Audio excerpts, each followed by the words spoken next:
Previously on Balls. What is it, 2.5k run? Comfort? 2.5k's. I think Mark Fish and I could probably run that. Is that right, Mark?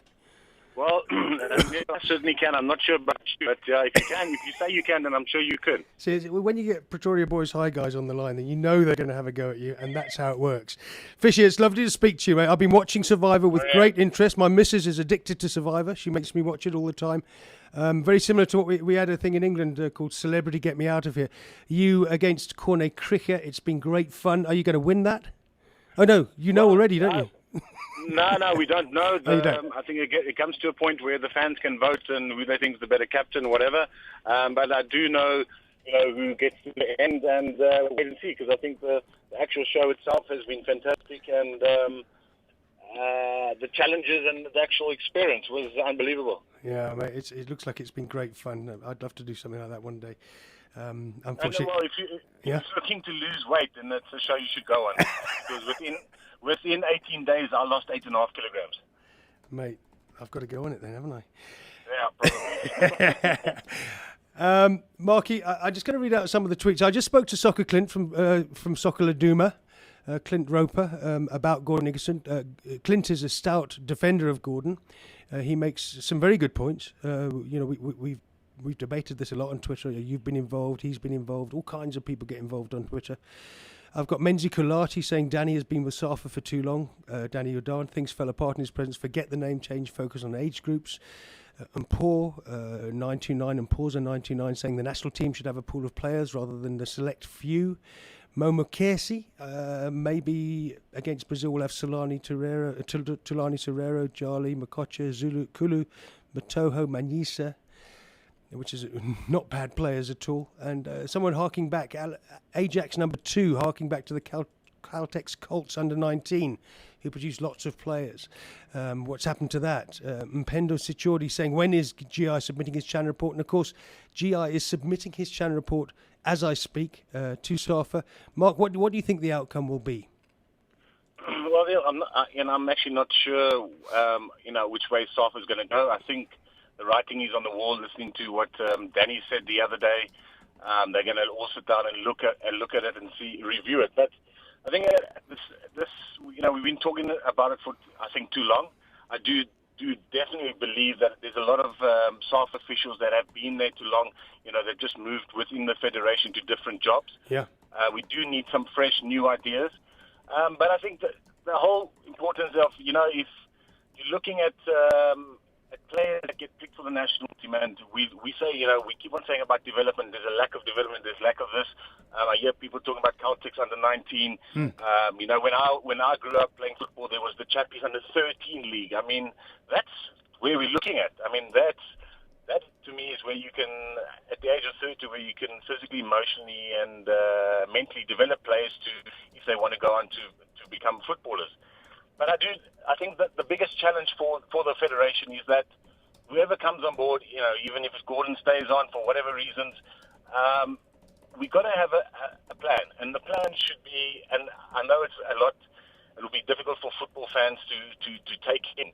But let's have a 10-year plan. Let's have a plan where we are playing 16, 17, 18-year-old players in our senior national, if they are good enough. They're playing there, and in our 10-year plan, we're aiming out for, would be 28, so 2024. So 2022 is a World Cup. And then we got an AFCON before that we're saying to ourselves, we're going on, and we will probably in that period of time lose a lot more games than win. But we are going out to form. We've got a plan, and our plan is to qualify for AFCONs, to qualify for World Cups, and to be part of a national team. There's obviously a lot of disappointment in the public because you've got people saying, about the players, people saying about the coach. You've got a sports minister coming out, having a go at players. And obviously, unfortunately, he's never really ever had a go at the federation. But there has to be a plan. There has to be a direction. And I do feel that use players that want to get involved with the federation to help them, give them fresh ideas of the ways we can move forward in football. Moving forward is very important because, as you can see, you've got a country like Libya. They've been in turmoil for 2 to 3 years, probably even worse, leading up things we don't even know of.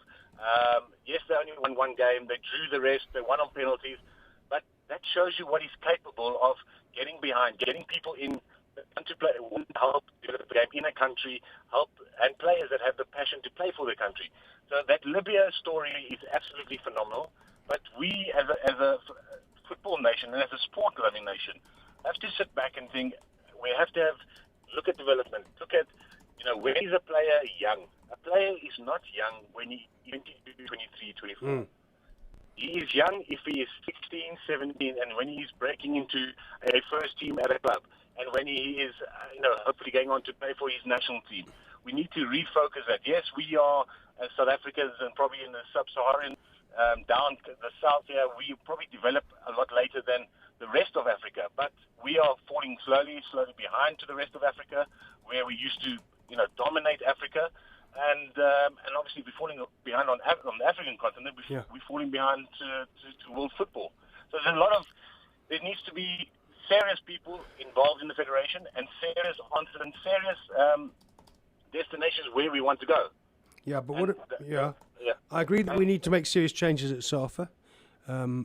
I personally think, although Danny Jordan's been at SAFA for a long time, I still believe that as our new president, that he can institute the changes necessary. He's got that FIFA Legacy Fund to give him some cash to help along those development lines. But do you think that Gordon Igesund, since he came in 18 months ago, has done enough for development? We haven't seen the under-23 side. Do you think Gordon should stay, or should we just let his contract run out, or do we give him a new contract? What do you think? Well, at the end of the day, once again, I don't know the ins and outs, what's happening in the federation. You say under 23, is he bringing under 23 players, enough of them coming through if they are good enough? We certainly haven't seen enough of that. But once again, we are a football nation. We are a proud football nation, and we want our national team to do well. So are we putting too much pressure on our coaches by making them select the old and tested? But then I'm saying, if you're selecting old and tested players and they are not performing, so what is then the next resort? Then go for youngsters, endure that we're going to lose a lot more than we're going to win, but we will see what talent we have, and that talent will help us gauge on how far or how close we are to the rest of Africa. And we can delve into, myself and you, and a lot of sports and football lovers can talk for hours and hours, but we've done too much talking. So whether Gordon's the right man for the job or not, I would say that I advocated for him. I was happy to see him eventually get the job. I think he would have done maybe a better job than Carlos Alberto Pereira if we had him at the World Cup 2010. But if we have to gauge how he's done, then I would have to say no, because at the end of the day, we are a football nation. We are proud of results. We want results.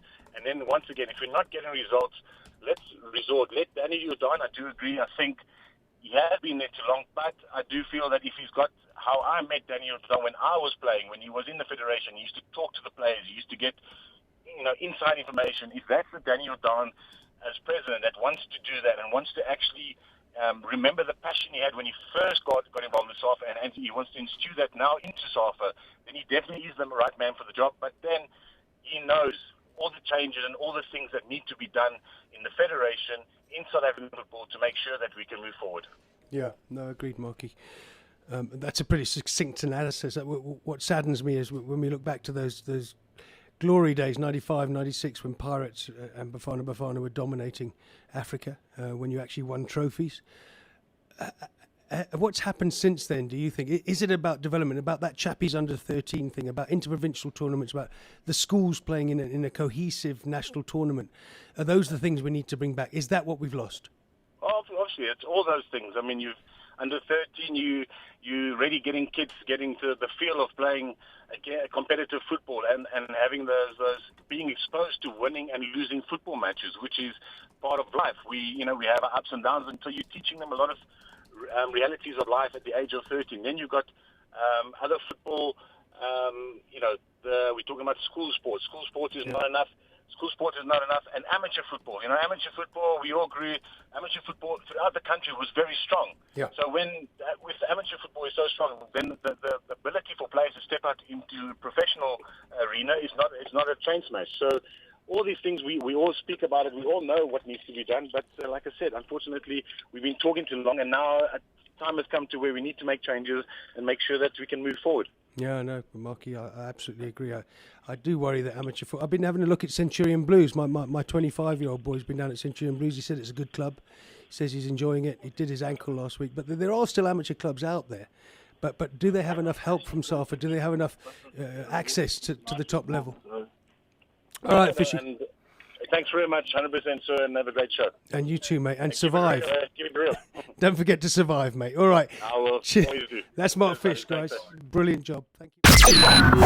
Visual Radio. Radio like you've never seen it before. Balls.co.za